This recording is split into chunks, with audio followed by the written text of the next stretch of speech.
হাতে পায়ে ধরে বলি, বাবারা, ভাইয়েরা, আল্লাহর হস্তে কারো প্ররোচনায় প্ররোচিত হয়ে বেদাতগিরি করেন না। অতীতে করেছেন, ছেড়ে দেন। আলেমদের কাছে যান, মাদ্রাসা যান, বর্মী বড় মাদ্রাসা আছে, দাওরা হাদিস, এখানে যান। ওলামায়ে হযরতদের কাছে গিয়ে জিজ্ঞাসা করেন, হুজুর অতীতে ভুল করলে ভুল, আল্লাহর হস্তে একটু বুঝাইয়া দেন, আমরা কোন কোন কাজগুলো অতীতে বেদাত করছি আমাদেরকে চিহ্নিত করেন, সামনে থেকে আর করব না ইনশাআল্লাহ। যারা 12ই রবিউল আউয়াল কেন্দ্র করে বিভিন্ন অনুষ্ঠানে যোগ দেন তারাও শোনেন, যারা অনুষ্ঠানে যোগ দেন না মেহেরবানি করে তারাও শুনবেন। এই নিয়ত কেউ করবেন না। আপনি আপনারটা বলেন, আপনারটা সঠিক হোক আর ভুল হোক, আপনারটা মানবো না, আমি যা করছি আগে এটাই করবো, এরকম নিয়ত না করে এই নিয়ত করা যে আমার অতীতের করা যদি ভুল হয়, এই ভুল থেকে আমি ফিরে আসব, আর আমি যদি সঠিক করে থাকি তাহলে এই সঠিক কাজ ভবিষ্যতেও আমি চালু রাখবো ইনশাআল্লাহ। প্রথম কথা, ঈদ বলতে কি বুঝায়? ঈদ অর্থ হলো খুশি, আনন্দ। যে কোনো আনন্দকে ঈদ বলা হয়, খুশি বলা হয়। এটা হলো অর্থ, আনন্দ প্রকাশ করা, উৎসব প্রকাশ করা ঈদ। 2 নম্বর আলোচনা, ইসলামী শরীয়তে ঈদ বলতে কি বুঝায়? এটা গুরুত্বপূর্ণ আলোচনা। এ ব্যাপারে 3টি হাদিস পেশ করি। 1 নম্বর হাদিস, আবু দাউদের 1134 নম্বর হাদিস।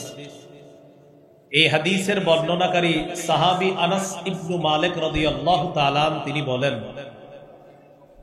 লাম্মা কাদিমা রাসূলুল্লাহ সাল্লাল্লাহু আলাইহি ওয়াসাল্লাম আল মদিনা ওয়া লাহুম ইয়াওমান ইয়ালআবুনা ফীহিমা।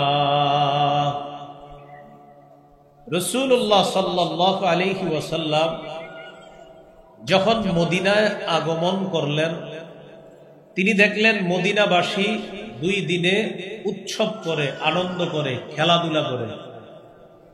فقال رسول الله صلى الله عليه وسلم ما هذان اليومان। রাসূলুল্লাহ সাল্লাল্লাহু আলাইহি সাল্লাম প্রশ্ন করলেন, এই 2 দিন কি দিন যে তোমরা আনন্দ উল্লাস করো, খেলাধুলা করো? তারা জবাব দিলেন, কুন্না নালআবু ফীহিমা ফিল জাহিলিয়া। আমরা জাহিলি যুগে এই 2 দিনে খেলাধুলা করতাম, আনন্দ উল্লাস করতাম, তাই এখনো করি। রাসূলুল্লাহ সাল্লাল্লাহু আলাইহি সাল্লাম বললেন, জাহিলি যুগের এই 2 দিনে যে তোমরা খেলাধুলা করতা, আনন্দ করতা, এগুলা আর করবা না। তাহলে কি করবা? ইন্নাল্লাহা ক্বাদ আবদালাকুম বিহিমা খায়রাম মিনহুমা ইয়াউমাল আযহা ওয়া ইয়াউমাল ফিতরি। আল্লাহ তাআলা তোমাদেরকে এই 2 দিনের পরিবর্তে ঈদুল আজহা এবং ঈদুল ফিতর নামে অতি উত্তম আরো 2টি দিন আল্লাহ তোমাদেরকে দান করছেন। তাহলে আগের 2 দিন ভুলে যাও, নতুন করে তোমরা ইসলামী শরীয়তের মধ্যে উৎসব করবা, আনন্দ করবা 2 দিন। একটা হলো ঈদুল আজহা আর একটা ঈদুল ফিতর। রমজান শেষ হওয়ার পর ঈদুল ফিতর, আর জিলহজের 10 তারিখে ঈদুল আজহা। কি শিখলাম আমরা? ইসলামে ঈদ বলতে কয় ঈদ? 2 ঈদ। একটার নাম কি? আরেকটার নাম? আরেকটা বর্ণনা শুনি আমরা। সহিহ বুখারীর 963 নম্বর হাদিস। এই হাদিসের বর্ণনাকারী আব্দুল্লাহ ইবনে ওমর রাদিয়াল্লাহু তাআলা আনহুমা তিনি বলেন, কানা রাসূলুল্লাহ সাল্লাল্লাহু আলাইহি ওয়াসাল্লাম ওয়া আবু বকর ওয়া উমর ইউসাল্লুনা আল ঈদাইনি ক্বাবলা আল খুতবা। রাসূলুল্লাহ সাল্লাল্লাহু আলাইহি ওয়াসাল্লাম, আবু বকর, উমর রাদিয়াল্লাহু তাআলা আনহুমা, তারা সকলেই খুতবার আগে 2 ঈদের নামাজ আদায় করতেন। ঈদের নামাজ খুতবার আগে না পরে? খুতবার আগে। তো খুতবার আগে কয় ঈদের নামাজ পড়তেন তারা? আমার উদ্দেশ্য খুতবা নিয়ে আলোচনা করা না, উদ্দেশ্য হলো ঈদের নামাজ কয়টা পড়তেন। তাহলে মুসলমানদের ঈদ কয়টা? আবু দাউদের 1148 নম্বর হাদিস।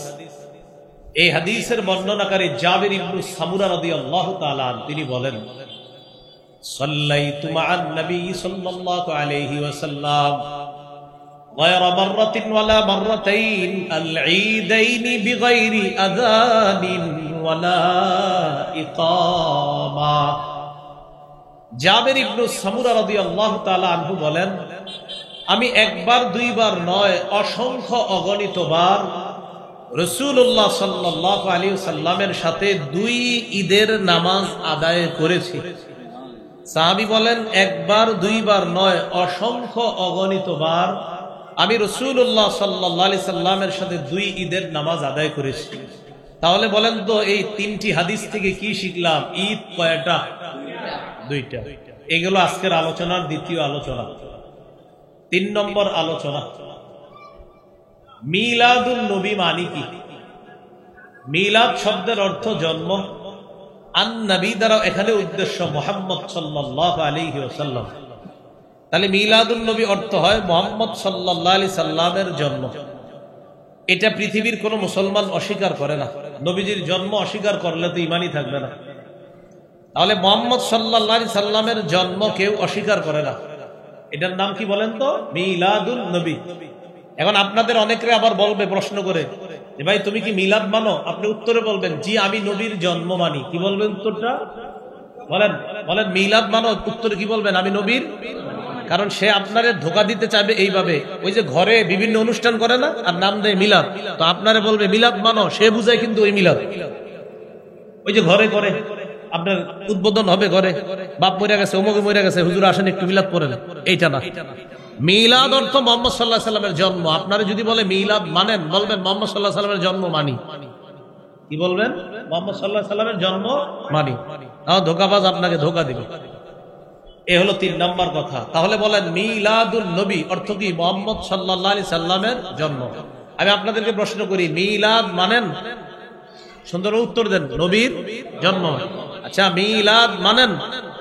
হ্যাঁ, আপনারা উত্তরটা এইভাবে দিতে পারেন, বলবেন মিলাদ অর্থ যদি নবীর জন্ম হয় অবশ্যই মুসলমান নবীর জন্ম মানে। আর তুমি যদি অন্য কিছু বুঝাও সেটা মানি না। নবীর জন্ম অবশ্যই মানি, আমরা সবাই মানি। এই গেল তৃতীয় কথা। চতুর্থ কথা, জন্ম বার কবে নবীজির? নবীজি কি বারে জন্ম নিছেন?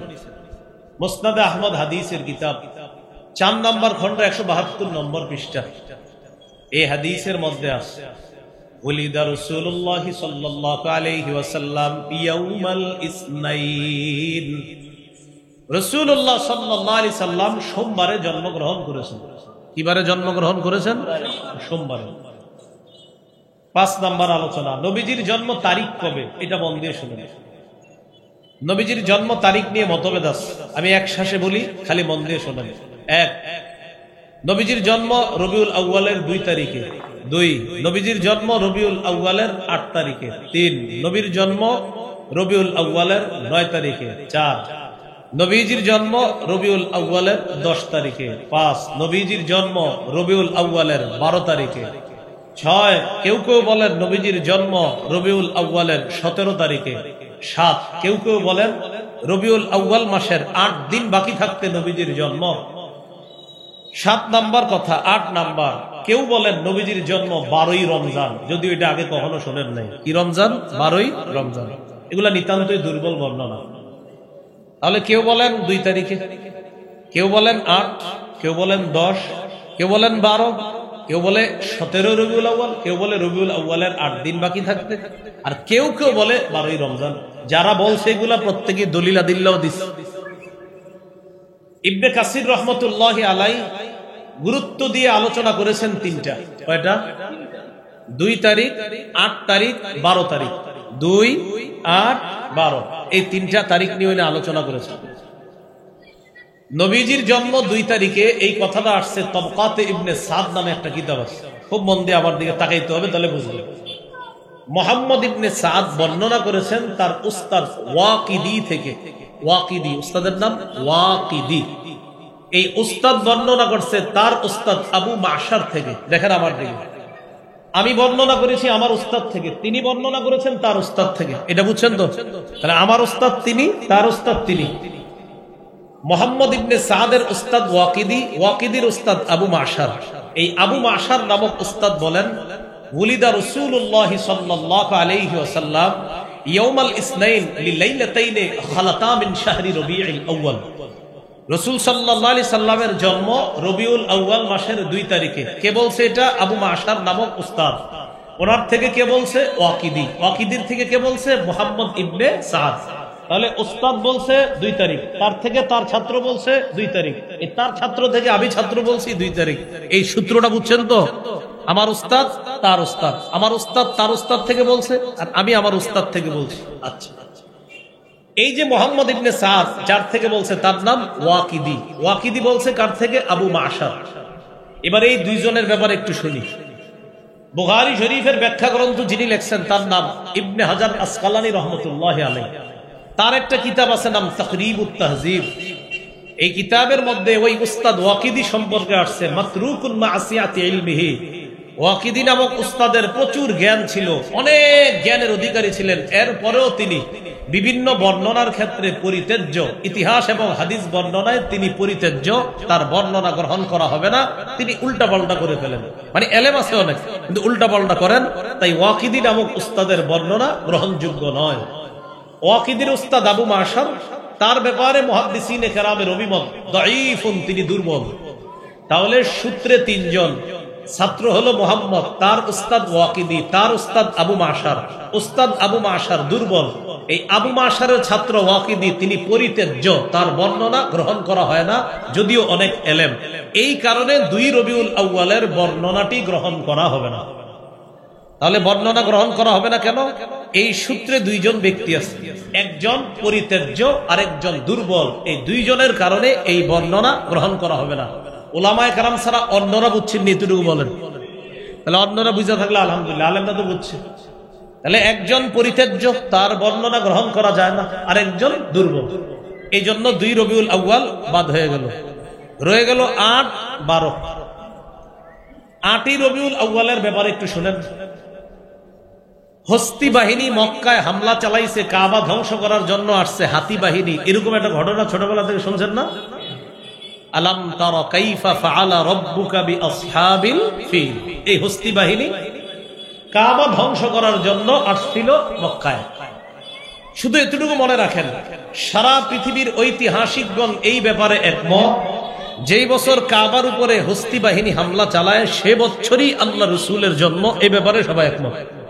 তাহলে দেখি আপনাদের কাছে আমি জিজ্ঞাসা করি, বলেন তো হস্তি বাহিনী যে বছর কাবায় হামলা চালায় ওই বছর নবীর জন্ম নিয়ে মতভেদ আছে না সবাই একমত?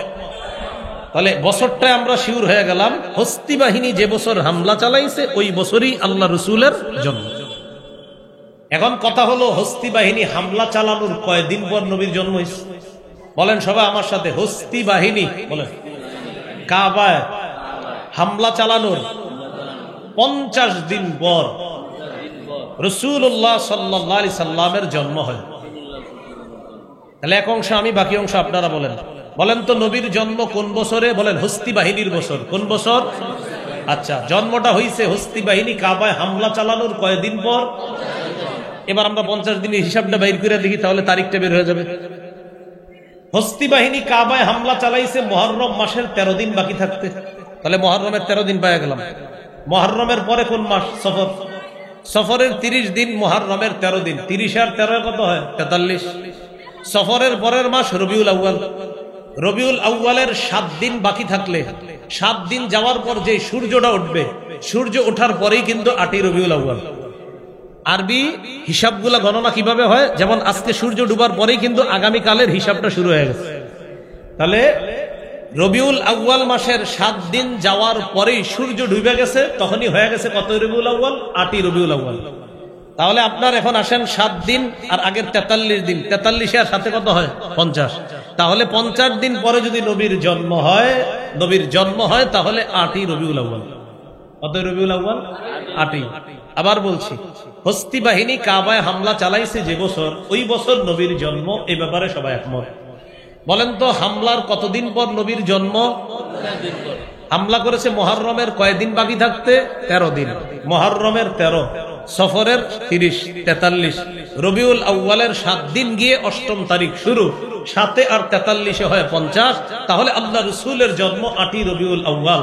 এবং 8 তারিখের ব্যাপারে বিদগ্ধ উলামায়ে কেরাম একমত যে নবীজির জন্ম 8 তারিখে হওয়াটাই বিশুদ্ধ। কয় তারিখে হওয়া বিশুদ্ধ? কেউ কেউ বলেন গাণিতিক হিসাবে রাসূল সাল্লাল্লাহু আলাইহি সাল্লামের জন্ম 9 তারিখ হওয়া বিশুদ্ধ। কয় তারিখ? 9 তারিখ। তাহলে এতটুকু মনে রাখবেন, 8 অথবা 9, এই 2 তারিখের 1 তারিখে আল্লাহ রাসূলের জন্ম হওয়া, এই কথাটা হলো বিশুদ্ধ। বলেন এই কথাটা কি? এবার বলেন 12ই রবিউল আউয়াল, বলেন নবীজির জন্ম, এই কথাটি প্রসিদ্ধ হলেও বিশুদ্ধ নয়। বললাম এটা বাংলা মনে রাখবেন, একটা বিশুদ্ধ আর একটা প্রসিদ্ধ। 8 অথবা 9 বিশুদ্ধ, 12ই রবিউল আউয়াল প্রসিদ্ধ হলেও বিশুদ্ধ নয়। যেমন কোরআনের আয়াত সংখ্যা 6666, এ কথাটি প্রসিদ্ধ। 6236 এটি হলো বিশুদ্ধ। 6236 কোরআনের আয়াত সংখ্যা, এটি হলো বিশুদ্ধ। আর 6666 এ কথাটি প্রসিদ্ধ। আল্লাহ আমাদেরকে প্রসিদ্ধ আর বিশুদ্ধর পার্থক্য বুঝে সঠিকটা আমল করার তৌফিক দান করেন, আমিন। তাহলে 12ই রবিউল আউয়াল প্রসিদ্ধ কিন্তু বিশুদ্ধ না। 12ই রবিউল আউয়াল যে বিশুদ্ধ না, বর্ণনাটা একটু শুনি আমরা। 12ই রবিউল আউয়ালের বর্ণনাটা শোনাই আপনাদেরকে আমি। দেখেন, আন সাঈদ ইবনে মিনা আন আফফান ইবনে মুসলিমিন আন জাবির ইবনে আব্দুল্লাহ ওয়া আব্দুল্লাহ ইবনে আব্বাস রাদিয়াল্লাহু তাআলা আনহুমা ওয়ালিদা রাসূলুল্লাহ সাল্লাল্লাহু আলাইহি ওয়াসাল্লাম ইয়াউমাল ইসনাইনি আস-সানি আশারা মিন শাহরি রবিউল আউয়াল।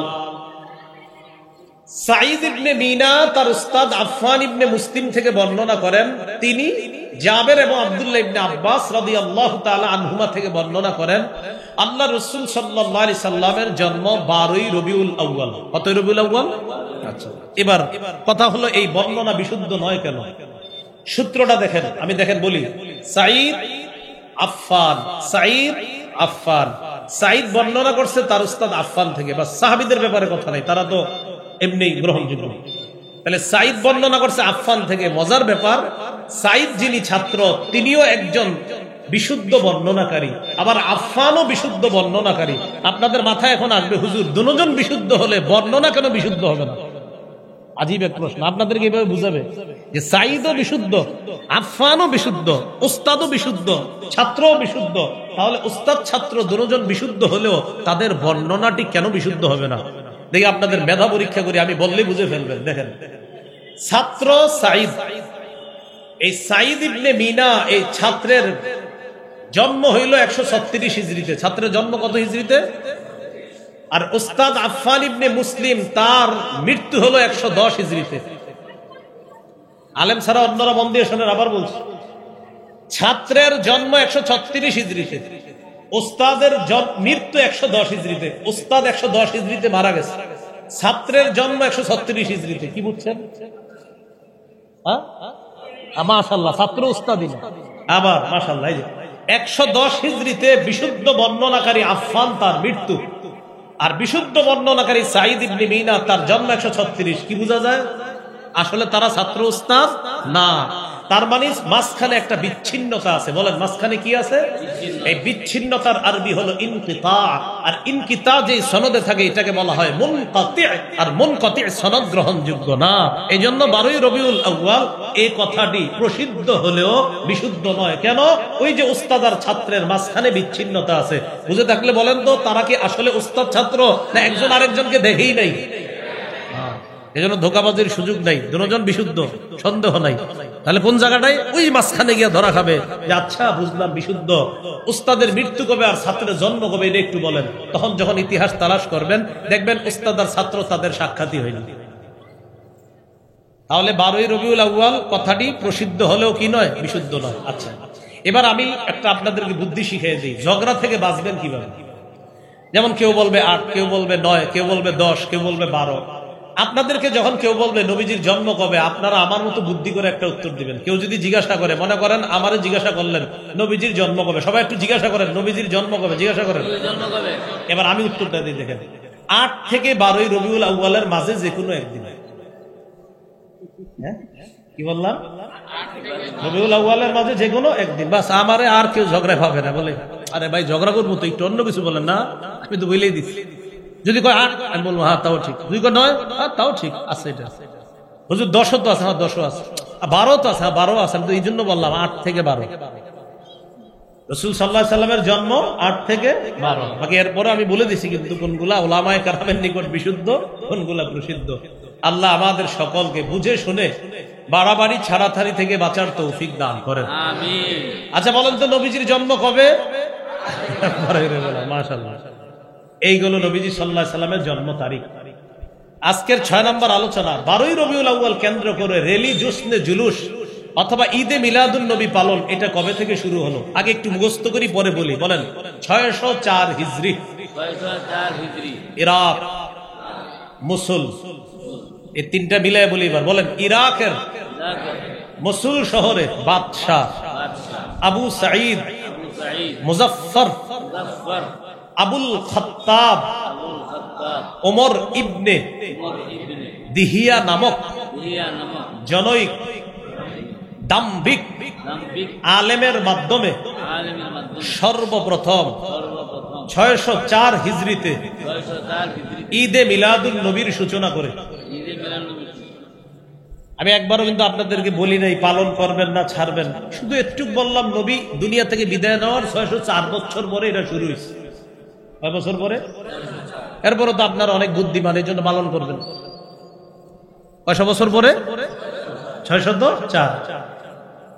তাহলে কয় হিজরিতে শুরু? 600। কোন দেশে, কোন শহর? মুসুল। বাদশার নাম আবু সাইদ, একটু মনে রাখলে হবে। বাদশার নাম, যে হুজুর দিয়ে শুরু করছে তার নাম আবুল খাত্তাব। বলেন একটু খালি মনে রাখলে হবে, কি নাম? আবার কোন দেশে, কোন শহর, কত হিজরি? জি বাদশা শুরু করছে তার নাম, আর যারে দিয়ে শুরু করছে তার নাম আবুল খাত্তাব। এই আবু সাইদ মুজাফফরের মৃত্যু হলো 630-এ, আর আবুল খাত্তাবের মৃত্যু হলো 633 হিজরিতে। যাই হোক, তাহলে এতটুকু শিখলাম। 604 হিজরিতে ইরাকের মসুল শহরে বাদশাহ আবু সাঈদ সর্বপ্রথম আবুল খাত্তাব ওমর ইবনে দিহিয়া নামক জনৈক আলেমের মাধ্যমে সর্বপ্রথম ঈদে মিলাদুন নবীর সূচনা দুনিয়াতে করে। এর আগে পৃথিবীতে এটার অস্তিত্ব ছিল না। আল্লাহ আমাদের সকলকে নব আবিষ্কৃত কোন রেলি, জশ্নে, জুলুস অথবা বেদাতের গন্ধ থাকে এমন কাজ থেকে আল্লাহ আমাদেরকে হেফাজত করেন। এই হলো আজকের আলোচনার 6 নম্বর আলোচনা। এবার এই হুজুরটার সম্পর্কে একটু জানি চলেন। কোন হুজুর জানি দিয়ে শুরু করছে, কি নাম বলেন সবাই? এই আবুল খাত্তাবের ব্যাপারে ইবনে হাজার আসকালানী রহমতুল্লাহি আলাইহি বলেন, এই লোকটা কাসীরুল ওয়াকিআতি ফিল আইম্মাতি ওয়া ফিস সালাফ মিনাল উলামা। এই লোকটা অতীতের বড় বড় আলেমদের ব্যাপারে উল্টাপাল্টা কথা বলতো। লোকটা ছিল দাম্ভিক টাইপের, খাবিসুল লিসান, সব সময় গালিগালাজ করত। এখনো দেখবেন যারা এই বিষয়গুলো নিয়ে দলিলে পারে না, তারা সর্বশেষ একটা গালি দেয় আমাদেরকে। দলিলে না পারলে আমাদের আল্লামা আহমদ শফী সাহেব রহমতুল্লাহ আলাইহি সহ আরো বড় বড় উলামা কেরাম যারা, তাদের নাম নিয়ে তখন প্রথমে দলিলে যখন না পারে আর কি, সর্বশেষ অস্ত্র গালি দেয়। অত্যন্ত ভদ্রতার সাথে বলি, আমি চিন্তা করি আচ্ছা গালি দেয় কেন? তখন আমি ইতিহাস পেয়ে গেলাম, এই কাজ যে শুরু করছে হ্যাঁ স্বভাব ছিল গালি দেওয়া। তাই বংশ পরম্পরায় এখনো আমাদেরকে যারা গালি দেয়, ওই যে তাদের লিডার গুরু গালি দিছে, তাই এখনো তারা গালি দেয়। এটা কোনো আপনার না, এটা ইতিহাস, এই জন্য গালি দেয়। এর সুন্দরভাবে বলে দিবেন যে গালিটা কিন্তু এই কারণেই দিচ্ছেন, আপনাদের গুরু যিনি ছিলেন তিনি গালি দিতেন। এই হলো আপনার খাবিসুল লিসান, ভাষা ছিল কর্কশ, গালিগালাজ মুখ দিয়ে ব্যবহার করত। শাদীদুল কিবরি, প্রচন্ড দাম্ভিক টাইপের মানুষ ছিল। মুতাহাবিনান, দুর্বল প্রকৃতির মানুষ, অলস টাইপের ছিল। আর শুধু উলামায়ে কেরামের বিরুদ্ধে কুৎসা রটনা করত, আর শুধু তাদেরকে গালিগালাজ করত, তাও বড় বড় ইমামদের নাম নিয়ে নিয়ে এসে গালিগালাজ।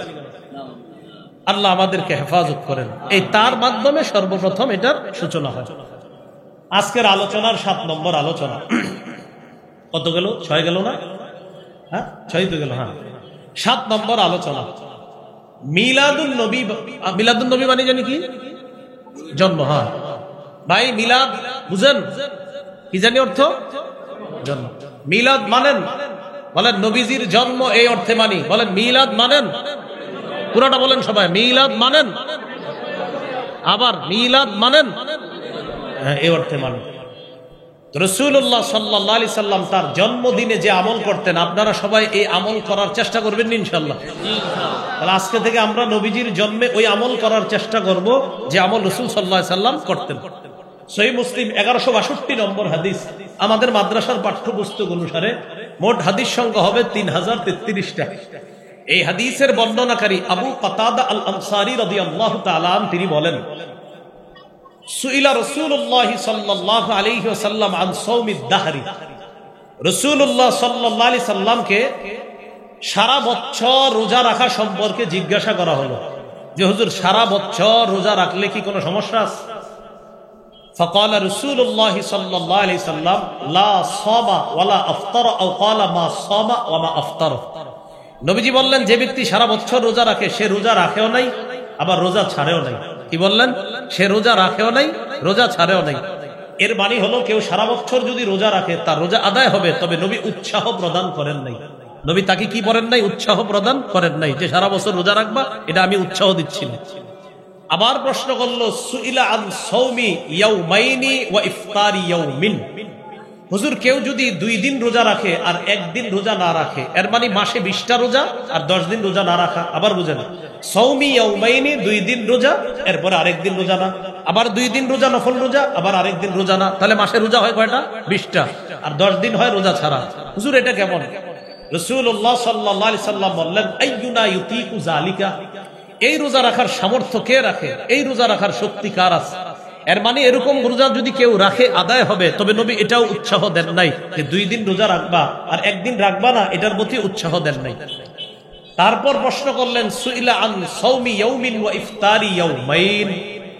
হুজুর কেউ যদি 1 দিন রোজা রাখে আর 2 দিন রোজা না রাখে, এর মানে মাসে 10টা রোজা আর 20 দিন রোজা না রাখা, তাহলে কি? নবীজি বললেন, লাইতা আন্নাল্লাহ কওয়ানা লিযালিক। হায় আল্লাহ যদি এই রোজা রাখার শক্তি আমাদেরকে দান করতেন। কি বললেন? হায় এই রোজা রাখার শক্তি যদি আল্লাহ আমাদেরকে দিতেন। এর মানে এটার প্রতি নবীজির আগ্রহ, এটার প্রতি নবীজির উৎসাহ যে আল্লাহ আমাদের সকলকে যদি এই রোজাটা রাখার তৌফিক দান করতেন। তাহলে সারা বছর রোজা, এটার প্রতি উৎসাহ দেন নাই। 2 দিন রোজা 1 দিন রোজা না রাখা, এটাও উৎসাহ দেন নাই। 1 দিন রোজা আর 2 দিন রোজা না রাখা, এটার প্রতি আল্লাহ রাসূল উৎসাহ দান করলেন। চাইলে চেষ্টা করব আমরা যেন এটা আদায় করতে পারি, আল্লাহ তৌফিক দান করেন। এরপর প্রশ্ন করলেন, সুইলা আন সাওমি ইয়াউমিল ইসনাইন। হুজুর সোমবারের রোজার ব্যাপারে আপনার কাছে জানতে চাই। ফাকালা রাসূলুল্লাহ সাল্লাল্লাহু আলাইহি ওয়াসাল্লাম, ইয়াউমুন বুলিতু ফীহ। সোমবার এমন একটা দিন যেই দিনে আমার জন্ম, তাই ওই দিন আমি রোজা রাখি। সোমবারে নবীজির কি? ওই দিনে নবীজি কি রাখেন? সোমবার বছরে 1 দিন, হ্যাঁ সপ্তাহে 1 দিন। তাহলে সোমবার কি বছরে 1 দিন না প্রতি সপ্তাহে?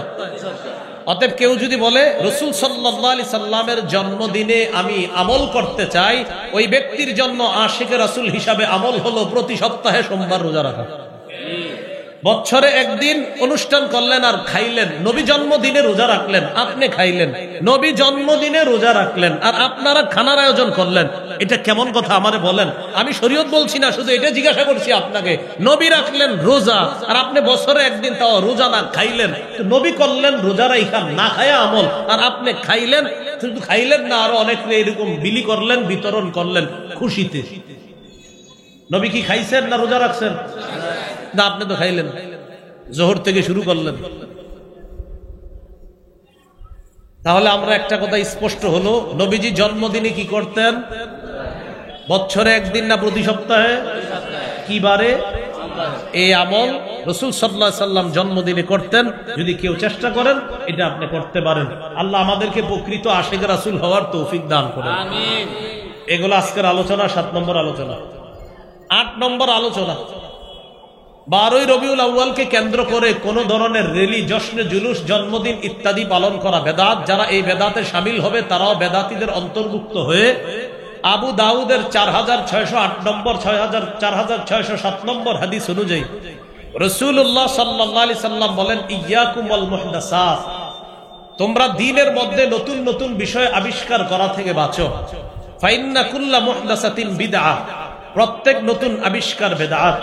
ওয়া কুল্লা বিদআতিন দালালা, প্রত্যেক বেদাত হলো পথভ্রষ্টতা। ওয়া কুল্লা দালালাতিন ফিন্নার, প্রত্যেক পথভ্রষ্টের ঠিকানা হলো জাহান্নাম। বলি নাউযুবিল্লাহ। আল্লাহ আমাদের সকলকে বেদাত থেকে বাঁচার তৌফিক দান করেন। এবার বেদাত কাকে বলে?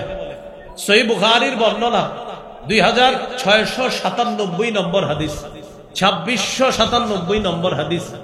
এই হাদিসের বর্ণনাকারী উম্মুল মুমিনিন আয়েশা সিদ্দিকা রাদিয়াল্লাহু তাআলা আনহা তিনি বলেন, ক্বালা রাসূলুল্লাহ সাল্লাল্লাহু আলাইহি ওয়াসাল্লাম, মান আহদাসা ফি আমরিনা হাদা মা লাইসা ফিহি ফাহুয়া রাদ্দুন। রাসূলুল্লাহ সাল্লাল্লাহু আলাইহি সাল্লাম বলেন, যে ব্যক্তি আমাদের শরীয়তের মধ্যে ইবাদতের নামে সওয়াবের আশায় নতুন কিছু আবিষ্কার করে, এটা বেদাত। এই বেদাত সদা সর্বদা পরিত্যাজ্য। তাহলে ইসলামের মধ্যে সওয়াবের আশায় ইবাদতের নামে নতুন কিছু আবিষ্কার করা বেদাত। এই বেদাত পরিত্যাজ্য। ইমাম মালিক রহমতুল্লাহি আলাইহি বলেন, মান ইবতাদা ফিল ইসলামি বিদআতান ইয়ারাহা হাসানা ফাকাদ যাআমা আন্না মুহাম্মাদান খানার রিসালা। যে ব্যক্তি ইসলামের মধ্যে নতুন কোন বেদাত চালু করে আর যদি এটাকে সে উত্তম মনে করে, যেমন এই এলাকার মসজিদের ইমাম খতিবরা বেদাতের ব্যাপারে বুঝানোর পর এলাকার কিছু মুসল্লি খতিব সাহেবকে আসরের পরে গিয়ে চুপি চুপি বলে, হুজুর আপনি যেই বিষয়গুলা বেদাত বলেন আমি কিন্তু বুঝি, এটা বইলা হুজুরে বলে কি, হুজুর আপনি ওই কাজটারে বেদাত বলেন তাই না? তো হুজুর কয়, হ্যাঁ হুজুর, এটা করলে তো আমার দিলের ভিতরে একটা হিট আসে। বেদাত করলে ওনার দিলে হিট আসে, আর কি আসে? চোখে পানি আসে, মনের ভিতরে একটা আবেগ কাজ করে। আপনি যদি বেদাত করার পরে বলেন যে আমার চোখে পানি আসে, তাই বেদাত জায়েজ। যে ব্যক্তি ইমোশনাল কোন সিনেমা নাটক দেখে এসে বলে আমার চোখে পানি আসে, কি বলবেন তারে? যদি কোন ব্যক্তি বলে নাটক সিনেমা দেখলে তার কান্না আসে, যে ব্যক্তি বেদাতগিরি কইরা বললো আমার চোখে পানি আসে, আরেক ব্যক্তি বললো আমারও তো নাটক সিনেমা দেখলে কান্না আসে, তো কি বলবেন? যদি বলেন আপনার কান্না জায়েজ, তো বেদাতটাও জায়েজ। তাহলে সব চোখের পানি দেখ না। আপনি যদি বেদাত করেন আর বলেন চোখের পানি আসে, দিলে হিট আসে, অন্তর নরম হয়, কেউ এসে বলে আমি নাটক সিনেমা দেখলে অন্তর নরম হয়, দিলে হিট আসে, চোখে পানি আসে, সেম কথা। এই জন্য বেদাত করবেন আর চোখে পানি আসবে, সামনের দিকে এইসব কথা আর বললেন না। ইমাম মালিক বলেন, বেদাতগিরি করে আর এটাকে উত্তম মনে করে সে কেমন যেন এই কথা বলতে চায়, মুহাম্মদ সাল্লাল্লাহু আলাইহি সাল্লাম তার দায়িত্ব পালনে ত্রুটি করে গেছে, সে আসছে নতুন করে এটাকে পূর্ণ করতে। আল্লাহ আমাদেরকে হেফাজত করেন। নবীজি কি পূর্ণাঙ্গ দিন রেখে গেছে না অপূর্ণাঙ্গ? পূর্ণাঙ্গ। দলিল সূরা মাইদার 3 নম্বর আয়াতে আল্লাহ তাআলা বলেন, আল-ইয়াউমা আকমালতু লাকুম দীনাকুম, আজ আমি তোমাদের জন্য তোমাদের দ্বীনকে পূর্ণাঙ্গ করে দিলাম। সুবহানাল্লাহ। বেদাতের কিছু ভয়াবহতা শুনি, আমার সাথে একটু সবাই বললে মনে থাকবে। বলেন, বেদাতি ব্যক্তি, বেদাত নামক কর্মকাণ্ড থেকে ফিরে আসার আগ পর্যন্ত, ছেড়ে দেওয়ার আগ পর্যন্ত আল্লাহ তাআলা বেদাতির তাওবা কবুল করবেন না। একজন বেদাতি বেদাত ছাড়ে না আর বলে আস্তাগফিরুল্লাহ আস্তাগফিরুল্লাহ আস্তাগফিরুল্লাহ। নবীজি সাল্লাল্লাহু আলাইহি ওয়াসাল্লাম বলেন, তওবা কবুল হবে না, তওবা কবুল হবে না, তওবা কবুল হবে না। কেন? তুমি তো বেদাত ছাড়ো নাই।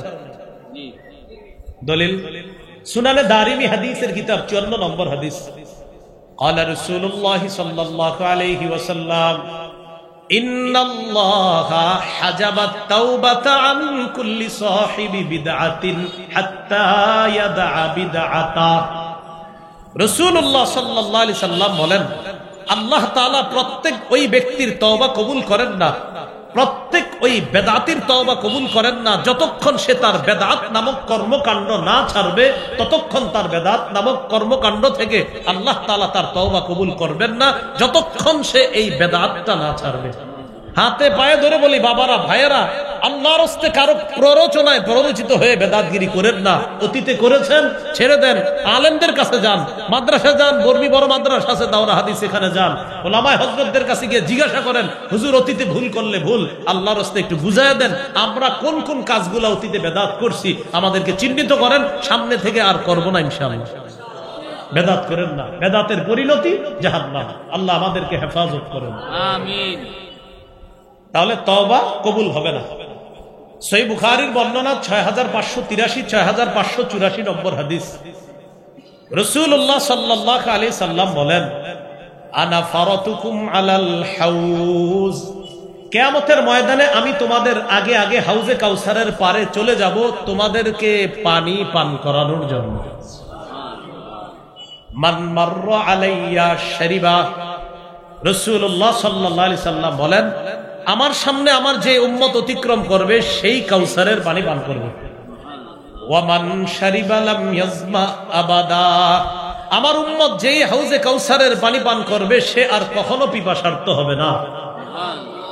নবীজি সাল্লাল্লাহু আলাইহি সাল্লাম বলেন, সুম্মা লা ইয়ারিদান্না আলাইয়া আকওয়াম আ'রিফুহুম ওয়া ইয়া'রিফুনানি, এরপর আমার সামনে একদল মানুষ আসবে যাদেরকে আমি চিনব, তারাও আমাকে চিনবে, আমি চিনব তারা আমার উম্মত, তারা চিনবে আমি তাদের নবী। তাহলে নিয়ম অনুযায়ী পানি পান করাবে। ঘটনা কি ঘটে গেছে দেখেন, সুম্মা ইউহালু বাইনি ওয়া বাইনাহুম, আমার মাঝে আর তাদের মাঝে প্রতিবন্ধকতা সৃষ্টি করে দেওয়া হবে। আমি আল্লাহ তাআলাকে বলবো, আকুলু ইয়া রাব্বি ইন্নাহুম মিন্নি, আমি বলবো আল্লাহ তারা তো আমার উম্মত, আমি পানি পান করাবো। ইউকালু ইন্নাকা লা তাদরি মা আহদাসু বা'দাক, আল্লাহর পক্ষ থেকে জবাব দেওয়া হবে, হাবিব আপনি জানেন না, আপনি দুনিয়া থেকে চলে আসার পর তারা কত কত নতুন বেদাত আবিষ্কার করেছে, আপনি জানেন না, তাই আজকে আপনি তাদেরকে পানি পান করাতে পারবেন না।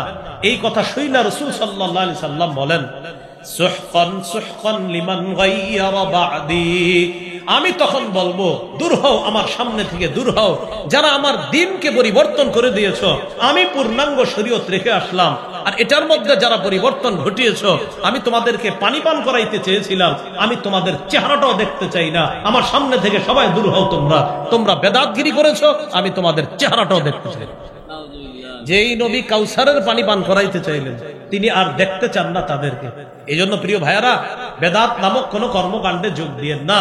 রবিউল আউয়াল মাসে আসলে অনেক এলাকায় এই কাজগুলা বংশীয় পরম্পরায় করে কিছু বেদাত, ওই অতীতে করত, এই জন্য আপনি করেন। আপনার হাতে ধরি পায়ে ধরি এই কাজ আপনি করবেন না। আমি মঞ্চ থেকে নামার পর যদি চুপে চুপে বলেন আপনার পায়ে ধরতে, আমি তাও রাজি আছি আপনার পায়ে ধরতে। আপনি অতীতের এই কাজ ভুল করেছেন, এটা আপনি ছেড়ে দেন। যদি বলেন মঞ্চে ধরতে, আসেন আমি মঞ্চে ধরবো। যদি বলেন এখানে লজ্জা পান, আমি বের হওয়ার পরে কোথাও আড়ালে গিয়ে বলবেন হুজুর আমার পায়ে ধরেন, তাহলে আমি বেদাত ছাড়বো, আমি আপনার পায়ে ধরবো, আপনি এটা ছাড়েন। আল্লাহর কসম করে বলছি, এখানে আসলে এখানেই পায়ে ধরবো, আসেন না। আপনি তো জাহান্নামী কাজ করতেছেন, আল্লাহর রাস্তায় কাজ করেন না, বেদাতকে সমর্থন করেন না, বেদাতের মধ্যে নিজেরা জড়িয়ে যাবেন না। আল্লাহ আমাদেরকে হেফাজত করেন।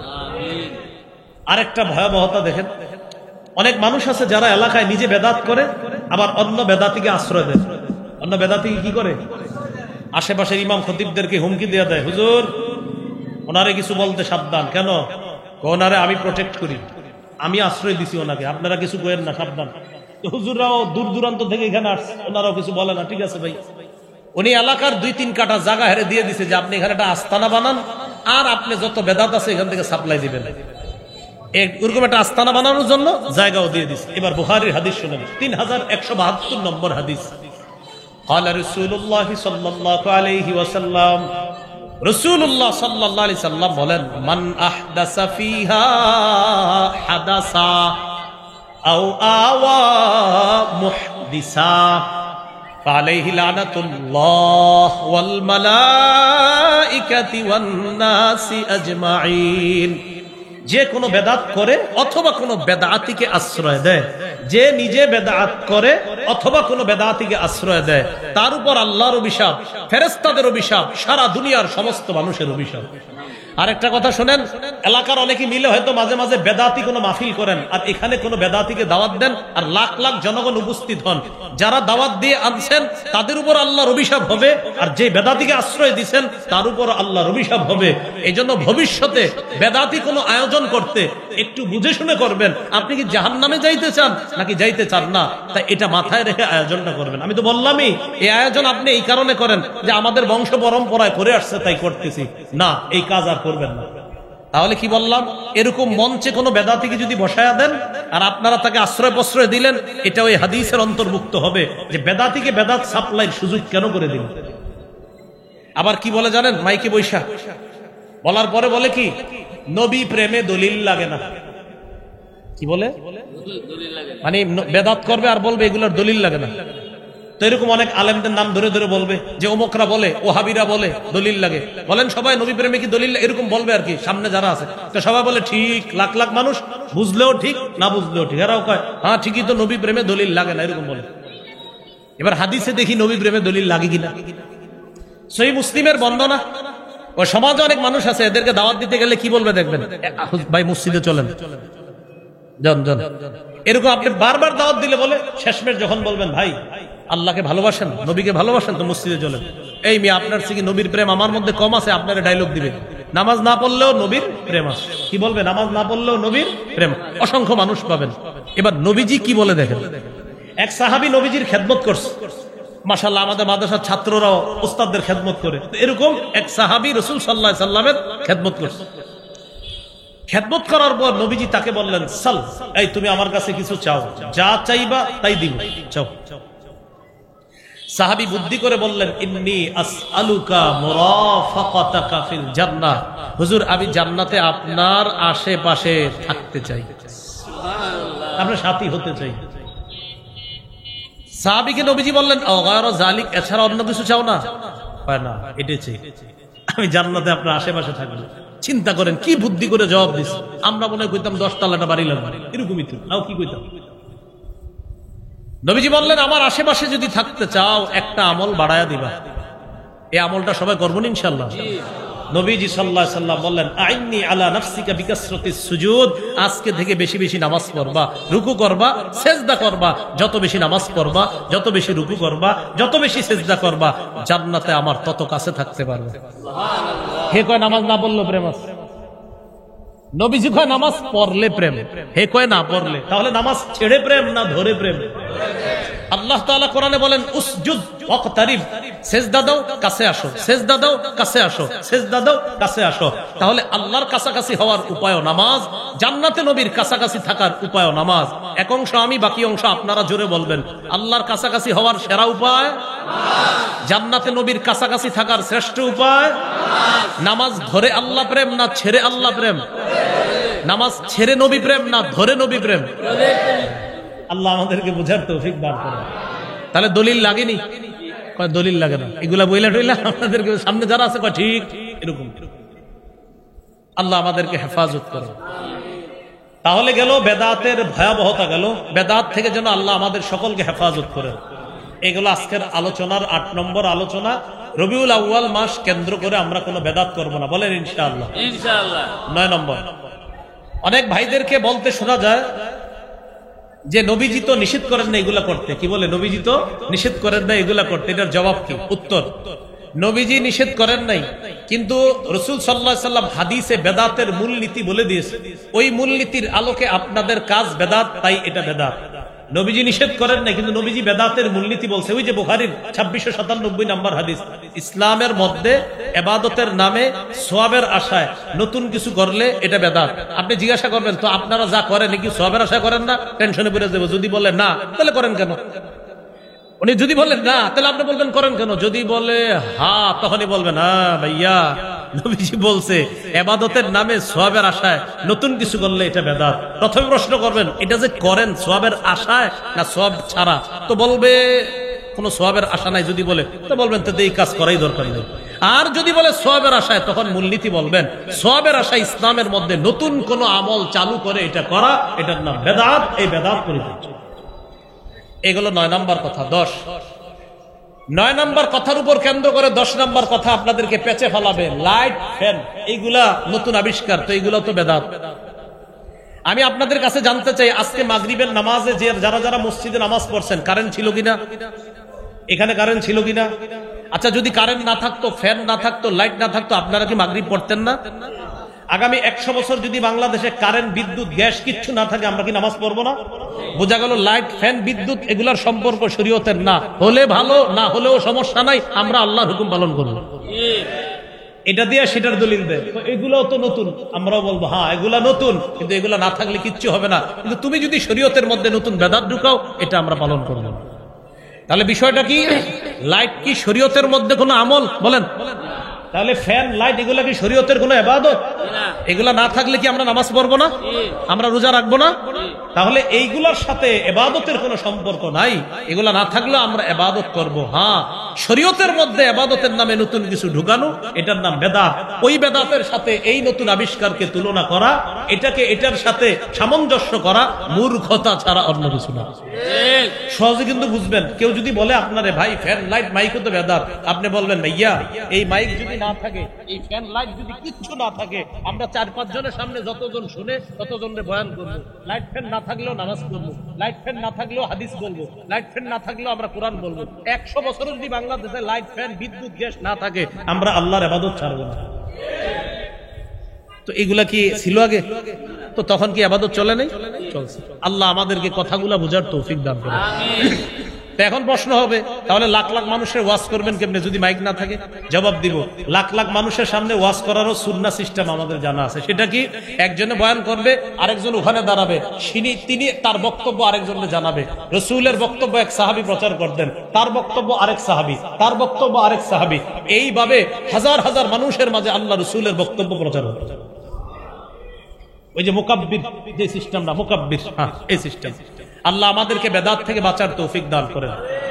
11 নম্বর, এবার প্রশ্ন করবে সর্বশেষ, সব কিন্তু শেষ, এবার শেষ বলবে, আচ্ছা তাহলে আমার আব্বা কি গত 14 বছর যেগুলো করতো এগুলো ভুল, আর আমার দাদাই করছে আগে 50 বছর, এগুলো ভুল?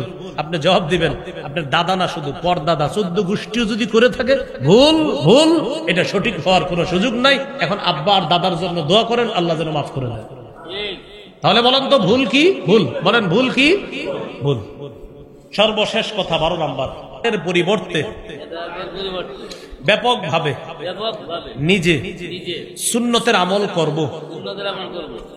ঘরে, বাহিরে, সমাজে, রাষ্ট্রে ব্যাপকভাবে সুন্নাহের প্রচার করব। আমরা সুন্নাহের প্রচারের মাধ্যমে বেদাতকে প্রতিহত করবই ইনশাআল্লাহ।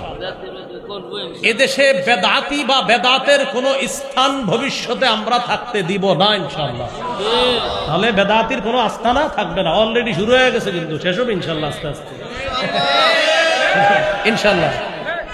ঠিক যেও ইনশাআল্লাহ থাকবে না। না, আগে বুঝান, আগে ওয়াজের মাধ্যমে বুঝান, এই যে বেদাত বুঝাইতে হবে, এরপর আস্তে আস্তে আস্তে আস্তে ইনশাআল্লাহ এই বেদাত প্রতিহত করতে হবে। প্রথমে আপোষে বুঝাইতে হবে, আপোষে না বুঝলে যা করার ওলামায়ে কেরাম মিলে ঝিলে করবে। এই আল্লাহ আমাদেরকে সুন্দরভাবে ভদ্রতার সাথে বুঝিয়ে শুনিয়ে বেদাতীদেরকে বেদাতি কর্মকাণ্ড থেকে ফিরিয়ে এনে তাদেরকে সহজে সবাই একসাথে জান্নাতে থাকতে পারি, আল্লাহ তৌফিক দান করুন। আমিন। সুন্নাহের প্রচার করলে কি লাভ? রাসূলুল্লাহ সাল্লাল্লাহু আলাইহি সাল্লামের একটি হাদিস শুনি, সহিহ বুখারীর বর্ণনা, ৭২৮০ নম্বর হাদিস। রাসূলুল্লাহ সাল্লাল্লাহু আলাইহি সাল্লাম বলেন, কুল্লু উম্মতি ইয়াদখুলুনাল জান্নাতা ইল্লা মান আবা। আমার উম্মতের সবাই জান্নাতে যাবে, শুধু যারা অস্বীকার করে তারা ছাড়া সবাই জান্নাতে যাবে। সাহাবীরা প্রশ্ন করলেন, তারা কারা হুজুর?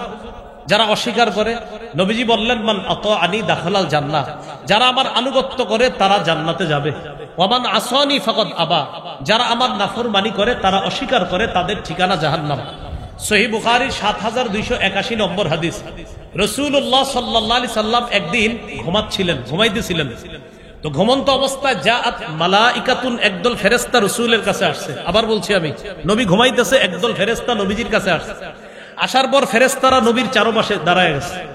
দাঁড়ানোর পর এক ফেরেশতা বলতেছে, ইন্নাহু নাঈমুন, তিনি ঘুমায়। আরেক ফেরেশতা বলে, না, ইন্নাল আইনা নাঈমা ওয়াল কলবা ইয়াকযান, তার চোখ ঘুমায়, অন্তর ঘুমায় না, অন্তর জাগ্রত। এরপর ফেরেশতাদের মধ্যে একদল বললেন, ইদ্রিবু লিসাহিবিকুম হাযা মাসালা। আচ্ছা, তোমাদের এই সাথীর একটা দৃষ্টান্ত দাও। কোন সাথীর? যিনি ঘুমিয়ে আছে, মানে নবী সাল্লাল্লাহু আলাইহি ওয়াসাল্লাম। তখন আরেক ফেরেশতা বলল, আরে তিনি তো ঘুমায়। আরেক ফেরেশতা কয়, আরে না, তার চোখ ঘুমায়, অন্তর ঘুমায় না। সুবহানাল্লাহ। এখানে একটা প্রশ্নের উত্তর আছে, সেটা হলো কি, আপনারা বলতে পারেন, হুজুর নবী তো ঘুমাইতেছিলেন, তো এই হাদিস আপনি জানলেন কেমনে? নবী ঘুমাইতেছিল, তো আমি হাদিস জানলাম কেমনে? বলেন, নবী ঘুমাইতেছিলেন কি চোখ অন্তর দোনোটা না শুধু চোখ? হ্যাঁ, অন্তর জাগ্রত ছিল, তাই আল্লাহ রাসূল আমাদেরকে এটা জানানো সম্ভব ছিল। সুবহানাল্লাহ। এবার ফেরেশতা বললেন, মাসালুহু কামাসালি রজুলিন বানা দারন। মন দিয়ে শুনেন, তার দৃষ্টান্ত এমন এক ব্যক্তির মতো যে একটি ঘর বানিয়েছে। ওয়াজআলা ফিহা মা'দুবা, ঘরের ভিতর একটি দস্তরখান বিছিয়েছে। ওয়া বা'সা দাইয়া, একজন আহ্বানকারীকে বাইরে পাঠিয়েছে যে যাও মানুষকে ডাক দিয়ে বলো যারা এই ঘরে আসবে তারা দস্তরখানে বসে ফল খেতে পারবে। তো ঘোষণাকারী বাইরে গেছে, যাওয়ার পর ঘোষণা দিয়েছে, ভাই একটা ঘর আছে, ঘরের ভিতর দস্তরখান আছে, তোমরা যারা যাবা খাইতে পারবা। ফামান আজাবাদ দাইয়া দাখালাদ দার ওয়া আকালা মিনাল মা'দুবা, আহ্বানকারীর আহ্বানে যিনি সাড়া দিবে তিনি ঘরে ঢুকতে পারবে, দস্তরখানের খাবার খেতে পারবে। ওয়ামান লাম ইউজিবিদ দাইয়া, যিনি আহ্বানকারীর ডাকে সাড়া দেয় নাই, লাম ইয়াদখুলিদ দার, তিনি ঘরেও ঢুকতে পারলো না। ওয়ালাম ইয়াকুল মিনাল মা'দুবা, দস্তরখানের খাবারও খেতে পারলো না। হাদিস পরে বুঝাই, আগে এতটুকু বুঝছেন কিনা বলেন? একজন আহ্বানকারী বাহিরে গেছে, ভাই ঘর আছে একটা, ঘরে দস্তরখান আছে, ফলমূল, যারা পারবা আসো খাও। তো একদল কয় আসতেছি আসতেছি, তারা ঘরে গিয়ে দেখে সত্যি ফল আছে, তারা খাইছে। আরেক দল কয় আরে থুর, ভিতরে কিচ্ছু নাই। তাহলে তারা লস খায়া গেল, তারা আসে নাই। এবার ফেরেশতারা বলতেছে, শোনো এবার ব্যাখ্যা দাও, এই যে ঘর বললা, দস্তরখান বললা, ব্যাখ্যা দাও। কারে ব্যাখ্যা দিব? তিনি তো ঘুমায়। আরেক ফেরেশতা কয় আরে না, তার চোখ ঘুমায়, অন্তর ঘুমায় না। এবার ব্যাখ্যা দেওয়া শুরু হলো কি, ফাদ্দারু আল জান্নাহ, ঘর হলো জান্নাত। বলেন ঘর হলো কি? জান্নাত। বলেন তো ঘর কি? জান্নাত। ওয়াদাঈ মুহাম্মদ সাল্লাল্লাহু আলাইহি সাল্লাম, আহ্বানকারী হলেন মুহাম্মদ সাল্লাল্লাহু আলাইহি ওয়াসাল্লাম। তার আহ্বানে যারা সাড়া দিবে তারা ঘরে ঢুকবে, জান্নাতে প্রবেশ করবে। নবী আমাদেরকে আহ্বান করতেছে, ও আমার উম্মত, আমি তোমাদেরকে আহ্বান করতেছি জান্নাতের দিকে। আমার আহ্বান যারা শুনবা, এই যুগে নবীর আহ্বান মানি, নবীর সুন্নাহ তরিকা অনুযায়ী যারা চলবো, এটাই নবীর আহ্বানে সাড়া দেওয়া। আর নবীর আহ্বানে সাড়া দিলে জান্নাতে যাওয়া যাবে, দস্তরখানের খাবার খাওয়া যাবে। আহ্বানে সাড়া না দিলে জান্নাতেও যাওয়া যাবে না, দস্তরখানের খাবারও খাওয়া যাবে না। আল্লাহ তাআলা আমাদের সকলকে যে কথাগুলা শুনলাম বেদাত পরিহার করে বেদাত মুক্ত জীবন যাপন করে যেন আমরা চলতে পারি, আল্লাহ তৌফিক দান করেন। আমিন। ওয়া আখিরু দাওয়ানা আনিল হামদুলিল্লাহি রাব্বিল আলামিন। প্রশ্ন না দি? হ্যাঁ, আচ্ছা। আমরা এটা ঘোষণা দিতে বলা হয়েছে, আমার সংকলন মিম্বরের আমানত, আজকের আলোচনাটাও দ্বিতীয় খণ্ডে পাবেন। অনেকটা আলোচনা আজকের মিম্বরের আমানত, এটা 6 খণ্ডে আছে এখন। প্রথম খণ্ডে সন্তানের 64টা অধিকার, দ্বিতীয় খণ্ডে শিরিক বেদাত কুফর তাওহীদ আজকের আলোচনা পাবেন, তৃতীয় খণ্ডে হালাল হারাম, চতুর্থ খণ্ডে স্বামীর 24টা অধিকার, স্ত্রীর 19টা অধিকার, পঞ্চম খণ্ডে লা ইলাহা ইল্লাল্লাহর ব্যাখ্যা, ষষ্ঠ খণ্ডে নামাজ। মিম্বরের আমানত ওই অনলাইন থেকে পাবেন, আর এখানে ওরা গাড়ি থেকে নিয়ে এসেছে মনে হয়। আমার ঘোষণা দিতে বললো, ঘোষণা দিলাম, যাদের লাগবে গাড়ির কাচ না ভেঙে গাড়ি থেকে সংগ্রহ করতে পারবেন।